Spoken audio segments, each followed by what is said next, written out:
एक बार भगवान शिव देवी पार्वती के साथ गगन विहार कर रहे थे।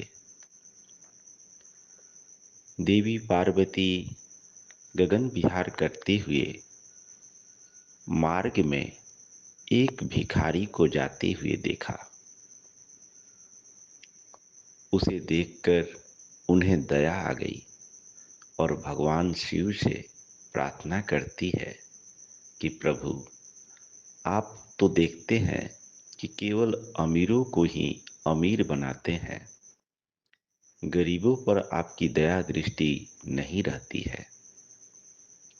भगवान शिव मुस्कुराते हुए बोले कि देवी, उसके बारे में अभी आप न सोचें। हम गगन विहार कर रहे हैं तो इस तरफ ही आप ध्यान करें। देवी पार्वती जिद पर आ गई। वो कहती है कि नहीं, मैं जो पूछ रही हूँ उसका आप उत्तर दें कि आप अमीरों को ही क्यों देते हैं, आप गरीबों को देकर उसकी गरीबी दूर क्यों नहीं कर देते। भगवान बोले कि इसका प्रारब्ध इसको गरीब बनाया है। अगर यह चाहे तो अमीर बन सकता है, लेकिन यह चाहेगा ही नहीं। देवी पार्वती कहती है कि हर गरीब व्यक्ति तो अमीर बनना चाहता है। अगर आप इसकी सहायता करें तो यह अमीर क्यों नहीं बन सकता है।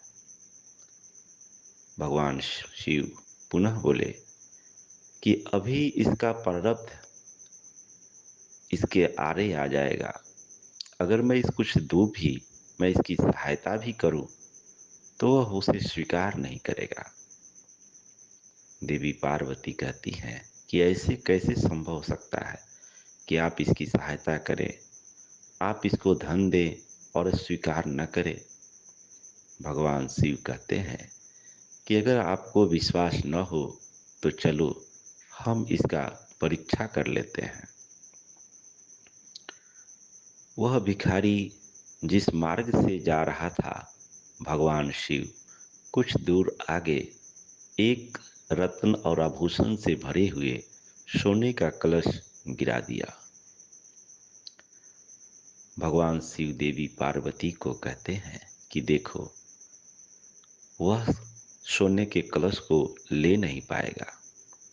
पार्वती ने कहा कि क्यों नहीं लेगा, उसी राह से वो आगे बढ़ रहा है और सोने के कलश को देखकर वह तो दौड़ कर लेगा क्योंकि वह गरीब है।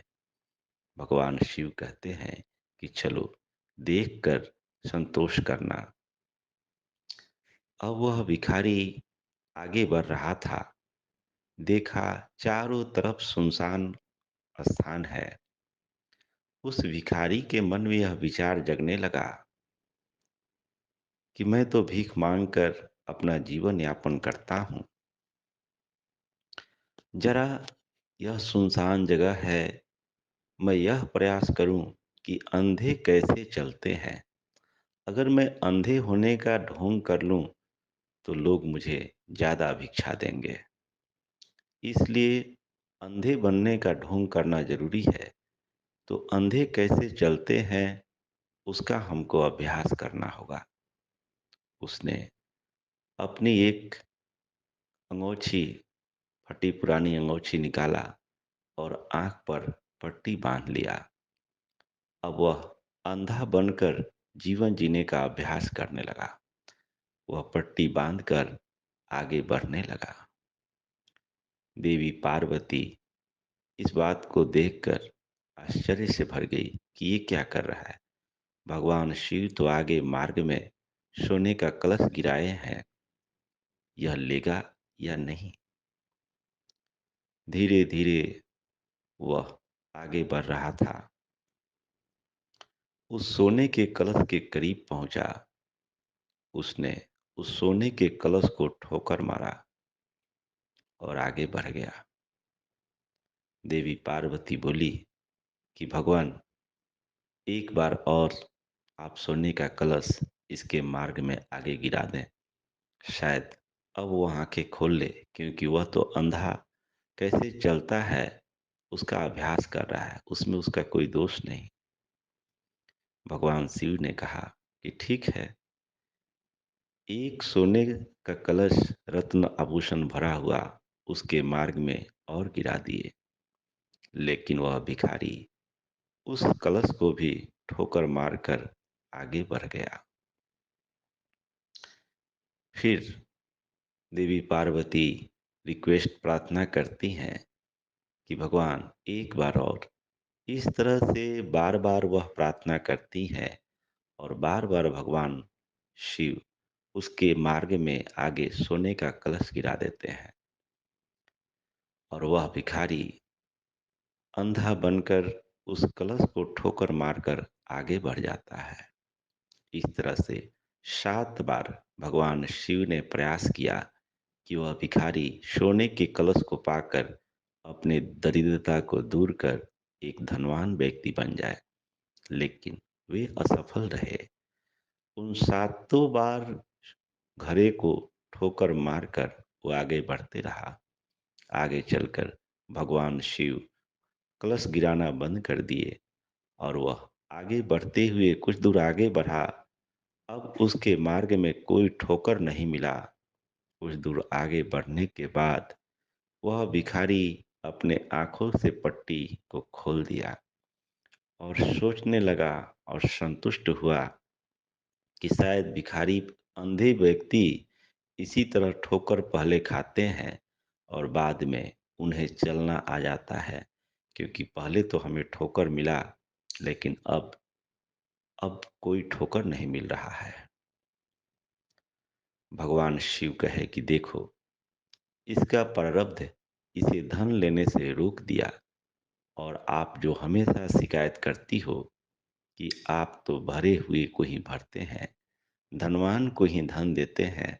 अब जरा देखो कि इस परे रास्ते में पड़े हुए सोने के कलश को कौन उठा रहा है। देवी पार्वती चौकन्ना होकर देखने लगी, प्रतीक्षा करने लगी कि इस राह में अब कौन आ रहा है, किसके भाग्य का द्वार खुलने वाला है। तभी एक घोड़े पर सवार बड़े ही तेजी से राजकुमार उस मार्ग से गुजरते हुए दिखाई देगा। राजकुमार तेज गति से घोड़े पे चल रहा था, लेकिन उसकी दृष्टि कलश पर पड़ गई जो चमक रहा था। वह उस घड़े के करीब पहुंचा, घोड़े से उतरा, उसने कलश को उतारकर घोड़े पर बांध दिया। कुछ कदम और आगे बढ़ा, दूसरा कलश मिला। कुछ कदम आगे तीसरा, और इस तरह सातों सोने के घड़े को उठाकर अपने घोड़े पर बांध लिया और चल पड़ा। बेहद खुश हुआ। देवी पार्वती मुस्कुराते हुए बोली कि भगवान, आप जो बोल रहे थे वह बिल्कुल सत्य है कि मनुष्य अपने प्रारब्ध के कर्म को फल भोगता है। गरीब व्यक्ति को देने पर भी वह गरीबी को दूर नहीं कर सकता है, क्योंकि उतनी सोच उसकी विकसित नहीं हुई है। उसका प्रारब्ध का कर्म उसे रोक लेता है। अमीर व्यक्ति को न देने पर भी अगर वह अमीर रह चुका है, तो अपने परिश्रम और पुरुषार्थ के द्वारा अमीरी को प्राप्त कर ही लेता है। अपने बुद्धि, विवेक और परिश्रम के द्वारा अमीरी को प्राप्त करना उसका स्वभाव बना रहता है।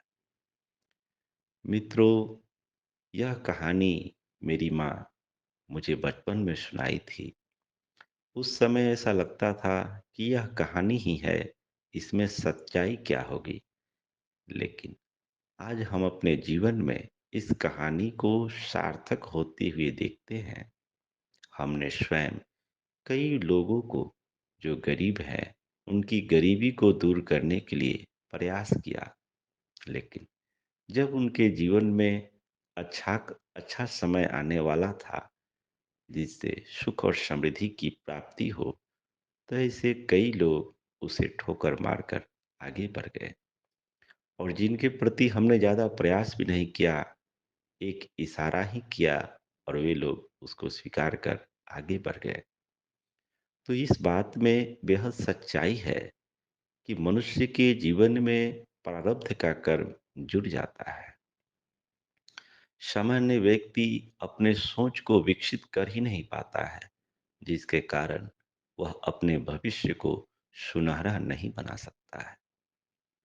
भगवान बुद्ध बार बार एक बात कहते थे कि अतीत में जो कुछ भी हुआ वो तुम्हारे अधिकार से बाहर की बात थी, तुमने किया, लेकिन तुम वर्तमान के मालिक हो।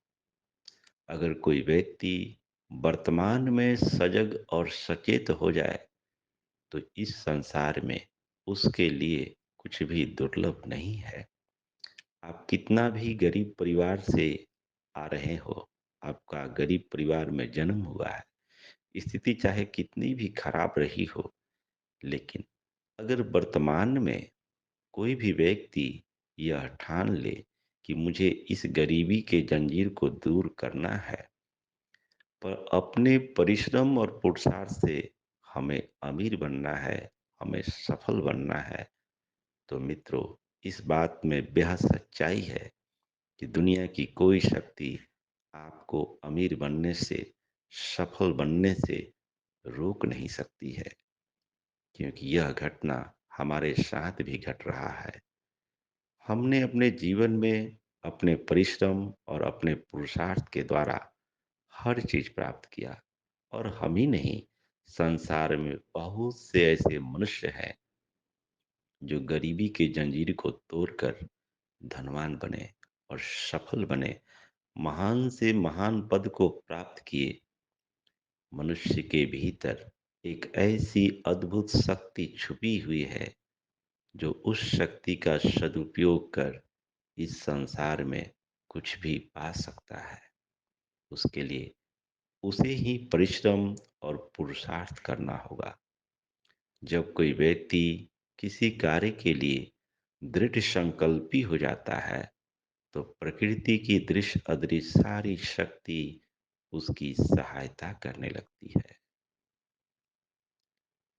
आप सबका मंगल हो, सबका कल्याण हो, सबका भला हो, सबकी स्वस्ति हो, सबकी मुक्ति हो, चहु ओर सुख हो, चहु ओर शांति हो।